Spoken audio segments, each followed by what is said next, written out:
من هو الله؟ الله الله الله هو الرب، هو الإله،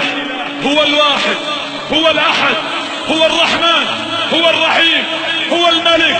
هو القدوس، هو السلام، هو المؤمن، هو المهيمن، هو العزيز، هو الجبار، هو المتكبر، هو التواب، هو الواسع، هو الكريم، هو العفو، هو القدير، هو اللطيف، هو الخبير، هو السميع، هو البصير، هو النصير، هو القريب، هو المجيب، هو الرقيب، هو الحسيب، هو القوي، هو الشهيد، هو الحميد، هو المجيد، هو المحيط، هو الحفيظ، هو الحق المبين، هو القهار، هو الخلاق، هو الفتاح، هو الودود، هو الغفور، هو الرؤوف، هو الشكور، هو المتعال، هو المستعان، هو الوهاب، هو الخفي، هو الوارث، هو الولي، هو القائم، هو القادر، هو الغالب، هو القاهر، هو البر، هو الحافظ، هو المليك،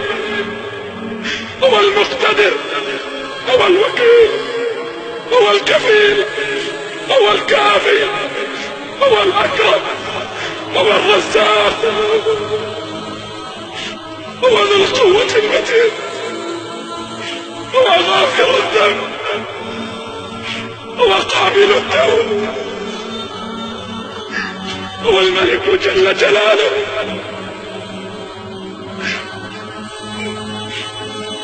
لا إله إلا الله، ذلكم الله. لو أن أشجار البلاد جميعها الأقلام تكتبها بكل بنان، والبحر تلقى فيه 7 أبحر لكتابة الأسماء كل زمان نفدت ولم تنفد بها كلماته، ليس الكلام من الإله من هو الله؟ الله الله الله هو الرب، هو الإله، هو الواحد، هو الأحد.